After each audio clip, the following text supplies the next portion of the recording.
haven't been here before, this is what you can expect. True scary stories. Tonight we delve into another eerie tale that blurs the line between reality and the unknown. So, dim the lights, settle in, and prepare yourself for a journey into the depths of Japan's most haunting legends. If you love exploring the mysterious and the macabre, make sure to hit that subscribe button and turn on notifications so you never miss a haunting story. Before we begin, let me ask you this. How brave are you? Will you dare to listen to these stories alone in the dark, or will you turn away when the shadows seem to move and the whispers grow louder? Tonight you'll decide if you believe in the unseen, the unexplained, and the truly terrifying.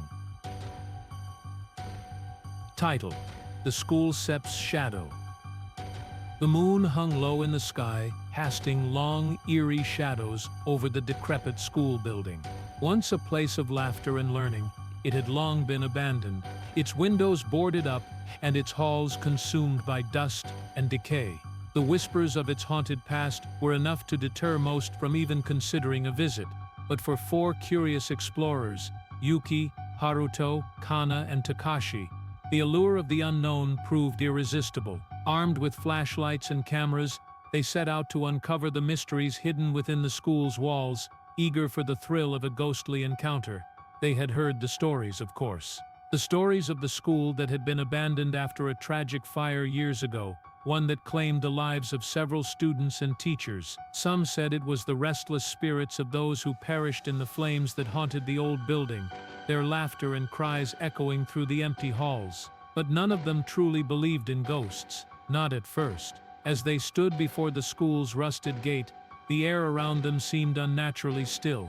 The sound of their footsteps on the cracked pavement was deafening, and the faint creak of the gate as it swung open sounded like a warning.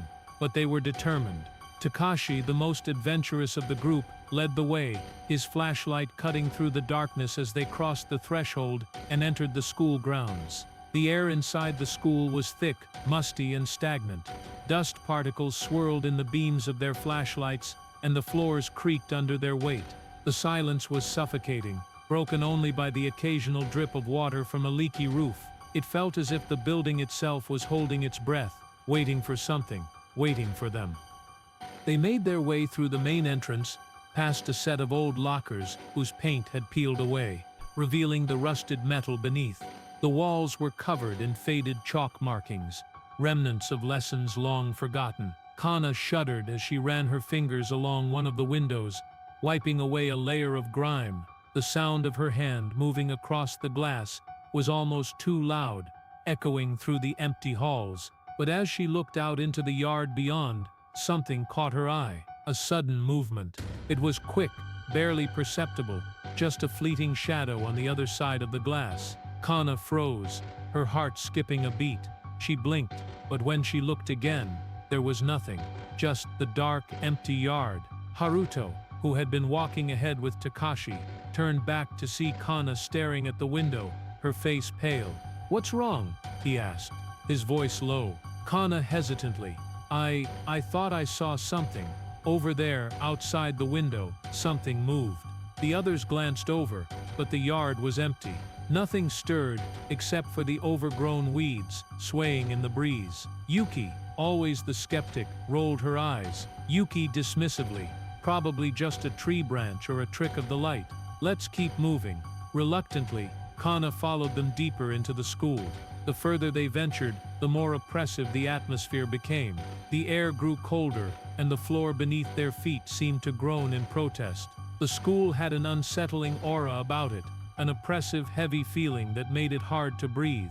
They found their way to the old classroom wing, where the faded remains of chalkboards and overturned desks were scattered across the floor.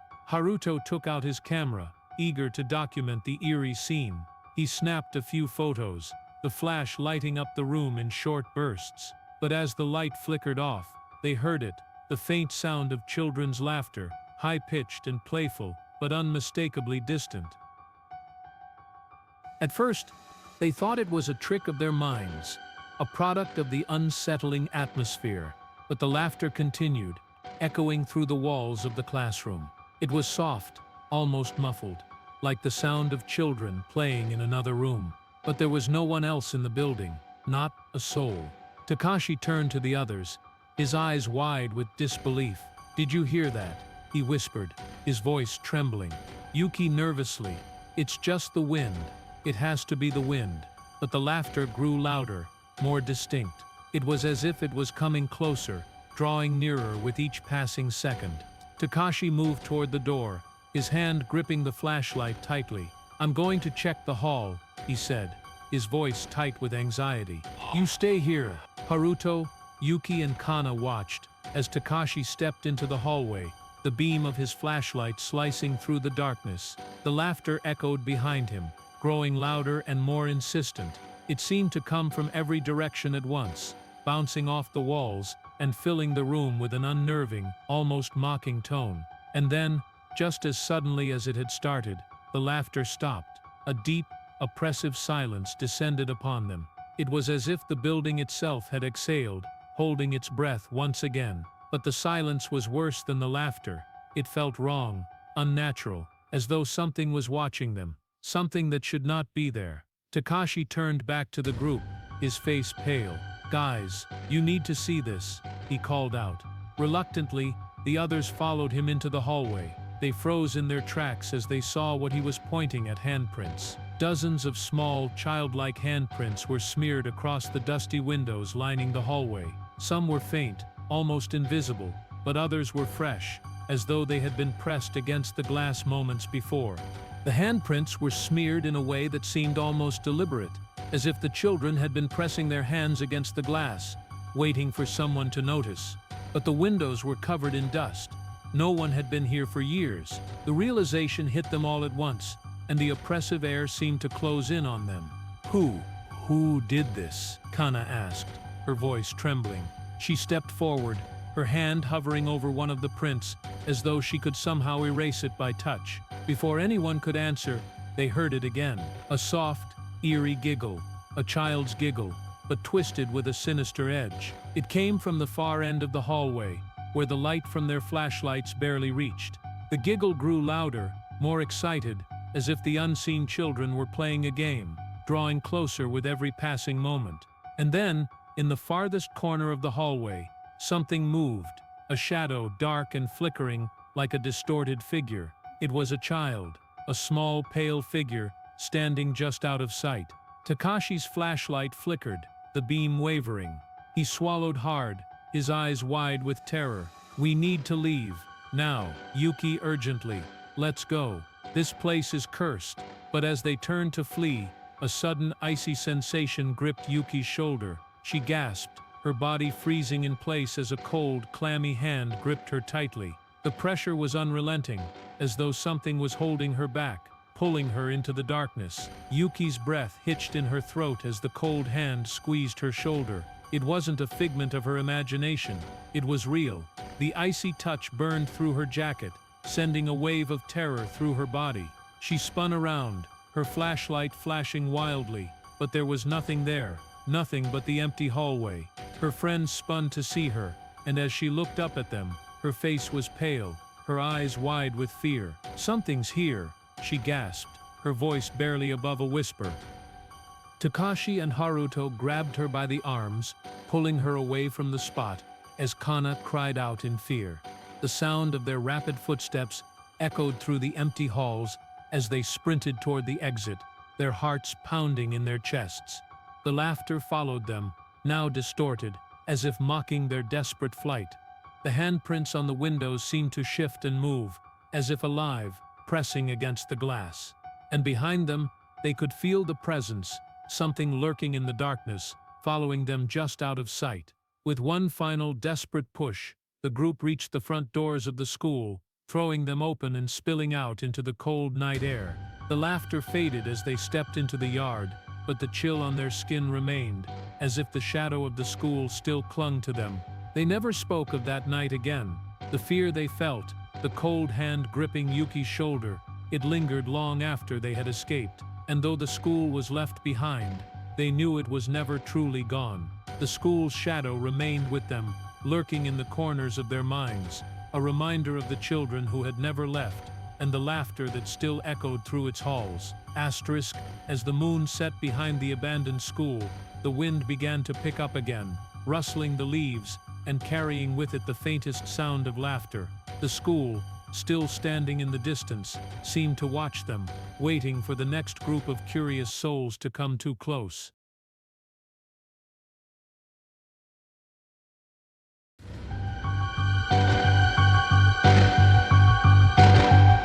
Story 2, titled The Shrine Maiden. It was the sort of afternoon where the sun barely kissed the earth, shrouded by thick clouds that hung low in the sky. The air was cool with a crispness that hinted at the coming fall, and the forest seemed to hum with an energy that only those attuned to its rhythm could understand. Deep in the woods, far from the familiar paths known to most, a lone hiker named Ryo wandered, searching for a forgotten shrine that had been whispered about in local folklore. His curiosity had drawn him into the wilderness, a place where few ventured and even fewer returned with stories to tell. The day had started like any other, tranquil yet with an unshakable sense of anticipation. His map was old, its ink faded, but it showed a small symbol marking the shrine, an ancient place said to be hidden in the heart of the forest. It had been abandoned for generations, its significance largely forgotten, but Ryo, a lover of history and mystery, had heard the tales of its eerie past. It was said that the shrine was once home to a shrine maiden who had vanished mysteriously, never to be seen again. The shrine itself, though weathered, still held a sacred place in the hearts of those who remembered the old legends. Ryo had heard the stories, the tales of a woman in white, dressed in traditional garments, who once protected the shrine with unwavering devotion. Some said she had been a spirit of the forest, bound to the shrine for eternity, while others whispered darker tales of her untimely death and the curse that followed. But Ryo, ever the skeptic, had dismissed the stories as superstition. He came to find a piece of history, nothing more. As Ryo ventured deeper into the forest, the trees grew taller, their branches intertwining above to form a canopy that blocked out the last of the fading sunlight. The path became narrower and more overgrown, and he found himself wading through thick underbrush, his clothes snagging on sharp branches. The forest felt alive, pulsing with a strange energy. His every step was met with the sound of rustling leaves and the occasional distant call of birds. But soon the air began to thicken, the silence between the birds' calls growing deeper and more profound. After what seemed like hours, Ryo stumbled upon a clearing, and there it was, the forgotten shrine. The stone steps leading up to it were cracked, the torii gate was leaning at an odd angle, and the once pristine wooden structure was now weathered and decaying, overtaken by the elements. Vines and moss clung to the stones, creeping up the walls and covering the roof. Yet, despite its state of disrepair, there was something undeniably sacred about the place. The faintest trace of incense lingered in the air, as though the spirits of the past had never truly left. Ryo's heart raced with excitement. He was standing at the threshold of something ancient, something that no one had touched in generations. The shrine seemed to beckon him, its silence heavy with secrets. But there was something else, something just beyond his reach. As he stepped closer, he felt a presence, like a gaze from the unseen. He could not shake the feeling that he was being watched. He hesitated for a moment, but his curiosity pushed him forward. As he climbed the steps, the air grew colder.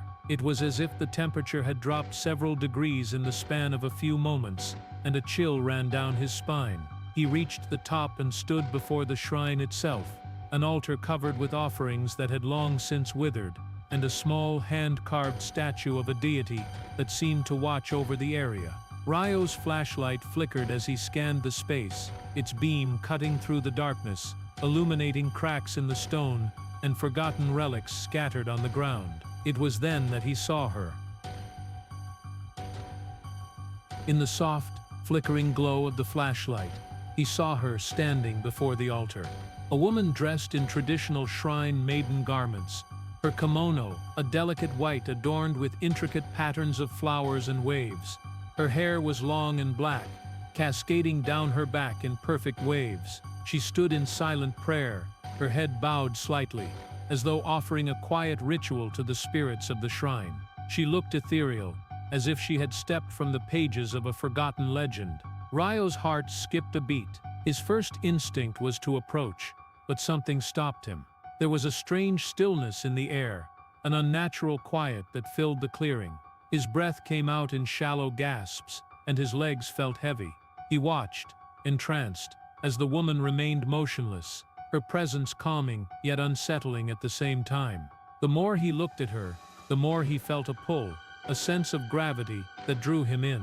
But as he took a step forward, his flashlight flickered once more, casting brief shadows over the shrine.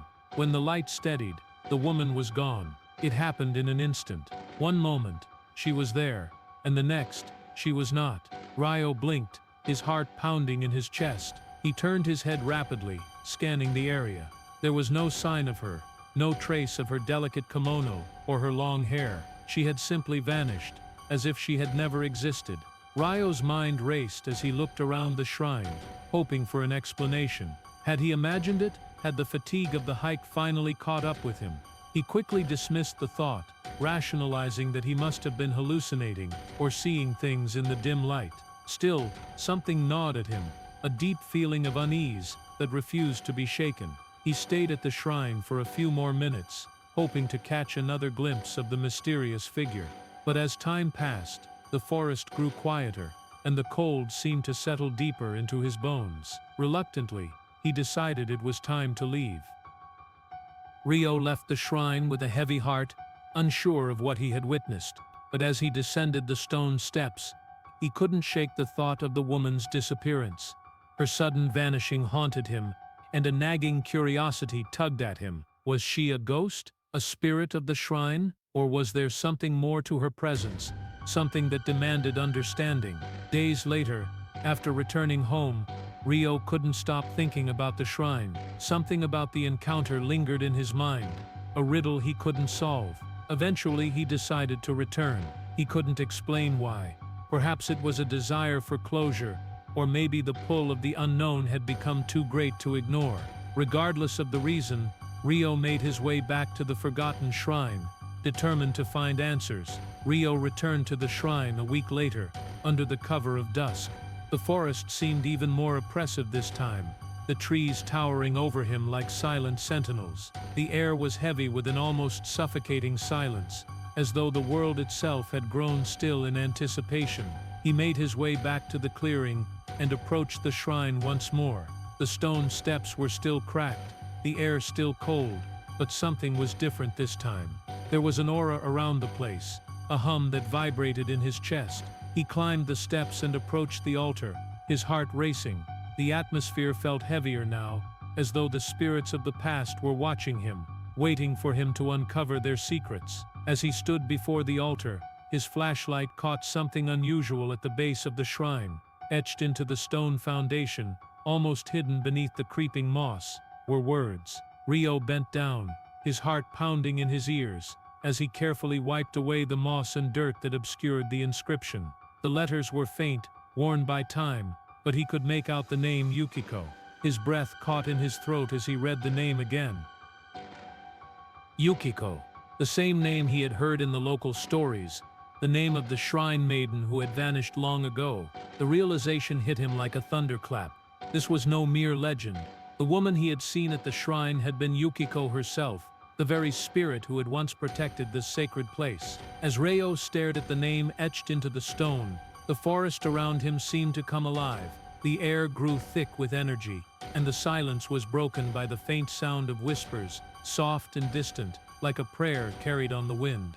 He could almost hear Yukiko's voice, calling out to him from the past, urging him to remember her name. Ryo stood there for what seemed like an eternity, the weight of the discovery settling over him.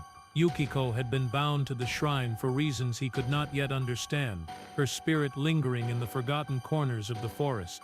And though her body may have vanished long ago, her name and her presence would remain etched forever in the stones of the shrine. As he turned to leave, a faint breeze stirred the leaves, carrying with it the faintest scent of incense, an offering to the spirits, a reminder that the past was never truly gone. Ryo left the shrine once again, the name Yukiko lingering in his mind.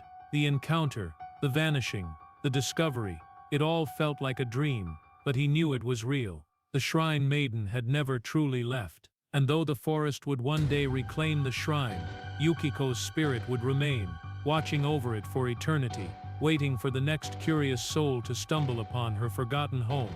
The wind whispered through the trees as Reo walked away, but he couldn't shake the feeling that in some way, he hadn't been the one to leave. Yukiko had always been there, watching from the shadows, waiting for the next person to discover her secrets. These are just a few of the countless chilling stories from Japan, each one a window into a past full of unresolved mysteries, lost souls, and forgotten fears. Whether it's the distant wail of a ghost, the sudden chill in the air, or the unexplainable sense of being watched, these experiences leave us with one undeniable truth. We are never truly alone. But which one of these eerie tales left you with chills? If you crave more stories like these, don't forget to like this video, subscribe, and hit the bell icon to be the first to hear about our next haunting tale. Sweet dreams if you dare.